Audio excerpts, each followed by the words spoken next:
Hello friends, welcome to my channel. I am Pragati Joshi. आज हम शुरू करने जा रहे हैं 15 फैक्ट्स अबाउट प्रेगनेंसी सीरीज़ का फर्स्ट एपिसोड। इसमें हम बात करेंगे एएनसी के बारे में।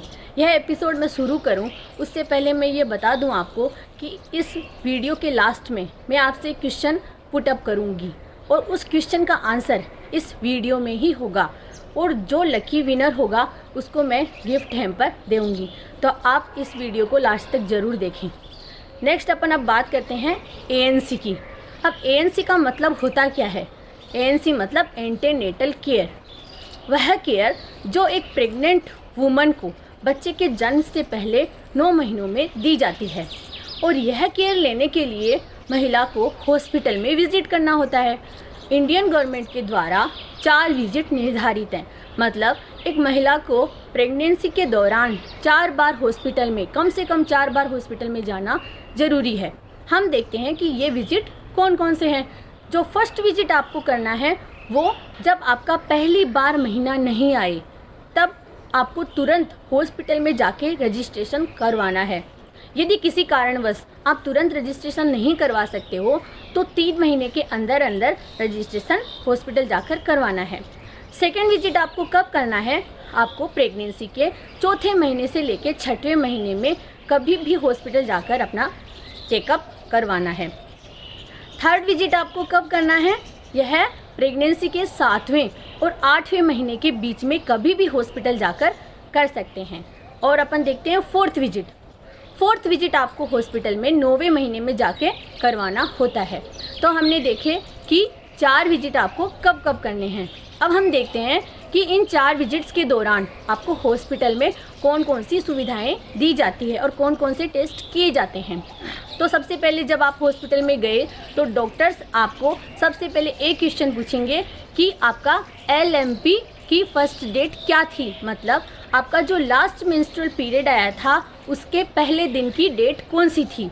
यह जानना इसलिए ज़रूरी है क्योंकि इससे डॉक्टर्स यह अनुमान लगा लेते हैं कि आपकी एक्सपेक्टेड डेट ऑफ डिलीवरी मतलब के जन्म की तारीख क्या होगी।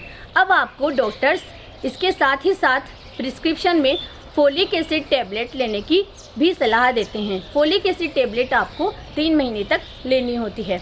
इसके साथ ही आपका वज़न आपकी लंबाई के साथ चेक किया जाता है क्योंकि एक महिला का वज़न है वह पूरी प्रेगनेंसी के दौरान लगभग 10 किलोग्राम से लेकर 12.5 किलोग्राम तक बढ़ता है। तो इससे यह अंदाज़ा लगाया जा सकता है कि बच्चे की ग्रोथ है वो सही हो रही है।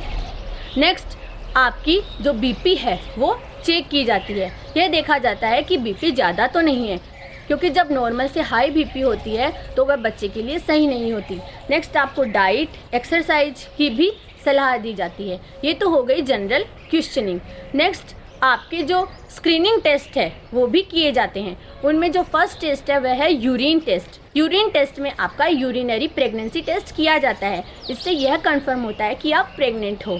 नेक्स्ट आपके यूरिन में प्रोटीन और एल्ब्यूमिन को चेक करके यह पता लगाया जाता है कि आपकी बॉडी में कहीं कोई इन्फेक्शन तो नहीं है। नेक्स्ट जो टेस्ट किया जाता है वो है ब्लड टेस्ट। ब्लड टेस्ट में ब्लड ग्रुप को चेक किया जाता है कि आपका ब्लड ग्रुप कौन सा है, A है, B है, AB है या O है।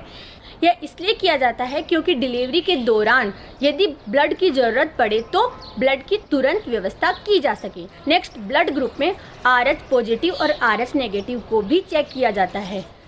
RH पॉजिटिव और RH नेगेटिव क्या होते हैं? RH पॉजिटिव का मतलब होता है कि यदि किसी व्यक्ति की ब्लड की सेल्स मतलब RBC की सतह पर D एंटीजन पाया जाता है तो उसे बोलते हैं RH पॉजिटिव ब्लड ग्रुप।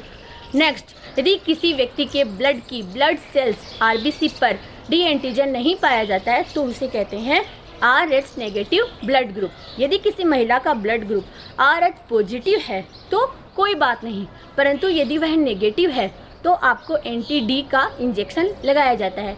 यह लगभग 7 से 8.5 महीने मतलब आप प्रेगनेंसी के 7वें और 8.5 महीने के बीच में कभी भी लगाया जा सकता है और यह बच्चे के जन्म के बाद भी लगाया जाता है। तो ये हो गया RH पॉजिटिव और RH नेगेटिव की बात। नेक्स्ट जो ब्लड टेस्ट है उसमें HB लेवल को भी टेस्ट किया जाता है। HB लेवल होता है हीमोग्लोबिन लेवल।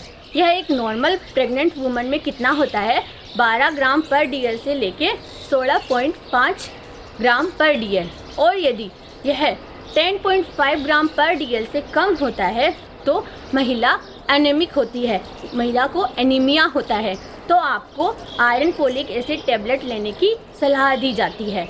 यदि एनीमिया है तो आपको हर दिन 2 गोली आयरन फोलिक एसिड टेबलेट की लेनी होती है। यदि आपका हीमोग्लोबिन 12 ग्राम पर DL से कम है तो आप में आयरन डेफिशिएंसी की कंडीशन है और आपको हर दिन 1 गोली आयरन फोलिक एसिड टेबलेट की लेनी होती है। नॉर्मल प्रेगनेंसी में एक महिला को कम से कम 100 tablet iron folic acid tablet की लेनी ज़रूरी होती है। आयरन फोलिक एसिड टेबलेट के साथ ही आपको कैल्शियम टैबलेट भी लेने की सलाह दी जाती है। ये दोनों टैबलेट आपको कभी भी साथ में नहीं लेनी है, मतलब एक साथ नहीं लेनी है। आप ऐसे कर सकते हो कि सुबह आप आयरन टेबलेट ले लो और शाम को आप कैल्शियम टेबलेट ले लो, क्योंकि ये दोनों टेबलेट जब आप साथ लेते हो तो इनका जो इफ़ेक्ट है वह ख़त्म हो जाता है।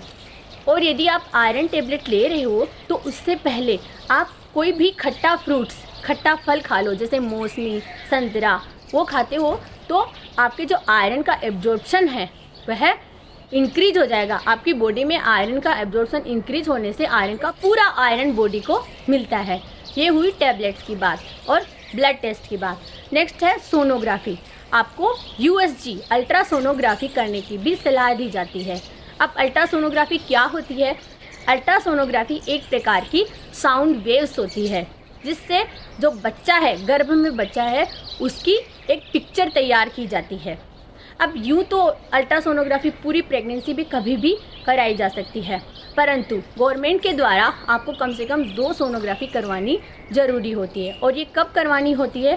पहली सोनोग्राफी आपको लगभग आपकी प्रेगनेंसी के दूसरे से 3.5 महीने के बीच में करवानी होती है। इससे आपकी EDD मतलब एक्सपेक्टेड डेट ऑफ डिलीवरी, बच्चे की जन्म की तारीख का पता चलता है। और सेकेंड सोनोग्राफी आपको लगभग 4.5 महीने से लेके 5 महीने के बीच में कभी भी करवा सकते हो। दूसरी जो सोनोग्राफी होती है उसको एनोमली स्कैन भी कहते हैं, क्योंकि इससे बच्चे की संरचनात्मक बनावट में कोई गड़बड़ होती है उसको पता चलता है, स्ट्रक्चरल एबनॉर्मलिटीज़ का पता चलता है। नेक्स्ट हम बात करते हैं कि जैसे ही आप सोनोग्राफी करवाने रूम में गए तो आपके साथ इस प्रोसीजर में क्या होता है।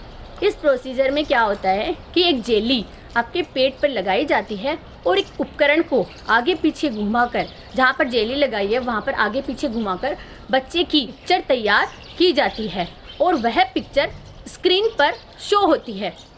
यदि आप चाहते हो कि बच्चे की क्लियर पिक्चर बने तो छोटा सा टिप्स है, आप क्या कर सकते हो, जब आप सोनोग्राफी करवाने जाओ तो खूब सारा पानी पी लेना, जिससे क्या होता है यूरिनरी ब्लैडर आपके यूट्रस को ऊपर धकेलेगा और जो बच्चे की पिक्चर है वह क्लियर बनेगी। तो ये हुआ अल्ट्रासोनोग्राफी के बारे में। नेक्स्ट आपको TT इंजेक्शन, टिटनस टॉक्साइड का इंजेक्शन लगाने की भी सलाह दी जा सकती है। जो फर्स्ट TT इंजेक्शन है वह प्रेगनेंसी के 1.5 महीने पे लगता है और उसकी सेकेंड डोज कब लगती है? फर्स्ट जो डोज लगती है उसके 1 महीने के बाद में, मतलब यदि आपके 1.5 महीने पर फर्स्ट डोज लगी है तो उसके 2.5 महीने पर सेकेंड डोज ऑफ TT लगेगी। नेक्स्ट यदि सेकेंड डोज लगने के 3 साल के अंदर अंदर महिला प्रेग्नेंट हो जाती है तो नेक्स्ट प्रेगनेंसी में महिला के केवल टिटनस टॉक्साइड की बूस्टर डोज ही लगेगी। ये हुई TT इंजेक्शन की बात। नेक्स्ट हर चेकअप के दौरान आपको फीटल मूवमेंट भी चेक किया जाता है। आपको पूछा जाता है कि क्या आपको महसूस हो रहा है कि आपका बच्चा घूम रहा है। तो हर महिला को बच्चे के घूमने के पैटर्न से परिचित रहना होता है। आपको प्रेगनेंसी के 5वें महीने के लगभग 5वें महीने के दौरान यह पता चल जाता है कि बच्चा घूम रहा है और यह हर महिला के लिए निश्चित पैटर्न होता है। इसमें थोड़ा सा भी यदि परिवर्तन हो तो आपको तुरंत मिडवाइफ या डॉक्टर से सलाह लेनी होती है। ये बात तो हुई नॉर्मल टेस्ट के बारे में। नेक्स्ट आपको HIV test, blood sugar test और थायराइड टेस्ट की सलाह भी दी जा सकती है। तो दोस्तों इस वीडियो में हमने देखे कि हॉस्पिटल जाकर आपको कौन कौन से विज़िट करने हैं और इन विज़िट के दौरान आपके साथ कौन कौन से टेस्ट या प्रोसीजर किए जाते हैं। अब बारी आती है क्वेश्चन की। क्वेश्चन ये है कि एक प्रेग्नेंट महिला को पूरी 9 महीने की प्रेगनेंसी के दौरान गवर्नमेंट के निर्धारित कम से कम कितने विजिट हॉस्पिटल जाकर करने होते हैं और वह प्रेगनेंसी के कौन से महीनों में करने होते हैं। इस क्वेश्चन का आंसर आप इस वीडियो के कमेंट बॉक्स में देना और जो लकी विनर होगा उसको गिफ्ट हैम्पर मिलेगा। प्लीज़ इस चैनल को सब्सक्राइब करें, लाइक करें, शेयर करें और कमेंट्स करें। Thank you, keep watching, have a nice day.